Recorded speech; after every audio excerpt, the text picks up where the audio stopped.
We started as just Zingerman's Delicatessen with me and Paul, my partner, and 2 employees, and now we're 7 businesses in the Ann Arbor area. Each has its own unique specialty. So we have a little creamery where we make fresh cheese and gelato. We got a bakehouse that we make traditional breads and pastries, in the coffee roasting business, and we wholesale all over the area from those 3.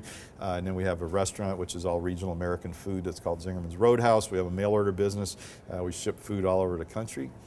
We have do catering, have an events business, and then we have Zing Train, which is our little training and consulting business, and we do training seminars and in the Ann Arbor area and go a little bit out into the rest of the country. We operate as one organization, but with these semi-autonomous pieces within it, and there's managing partners in each of the businesses who have a real passion for that business's area of specialty and are in there driving it every day to be great.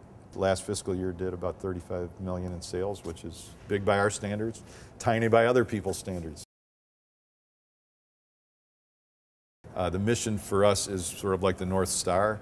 It allows us to always know ultimately where we're headed.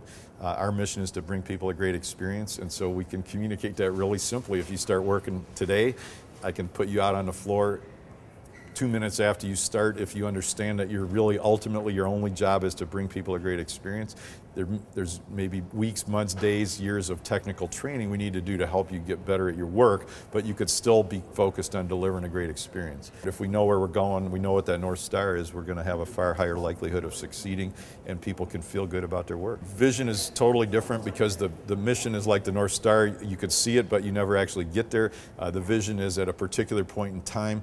We actually describe what a success looks like for us. Just our experiences, if you don't know where you're going and you don't know what success looks like, you're going to be bumbling around in the wilderness being mad at everybody else because you aren't there. And it's just far more productive in our experience, having done it both ways. It's far more productive to actually start with what you want the end to look like than it is to just figure out where to put your foot next. I think the question is, what does great mean, or what does quality mean? There's no right or wrong answers, but the key is to get clarity around what it means so everybody in the organization is at least close to being on the same page. So for us, that means full flavored food, and it means traditional food, and we're always pushing ourselves to do better on both ends. The culture is the key, but the problem is it's like saying being in shape is the key to healthy life. You can't just show up and be in shape. So you're right that the culture is the key, but it's years and years and years of work to get to the culture. We're actively teaching it. We define it, or we give some clarity, in this case, to what great service means to us. It's about actively involving everybody in the business in understanding, managing, running the numbers and achieving better numbers, and they're all part of it. They all see it. It's not an option. They're all responsible. We're all responsible for the numbers. Everything is hard, and everything has moments where you just, I want to bail too, but it's like, no, this is where we're going. We're going to get there.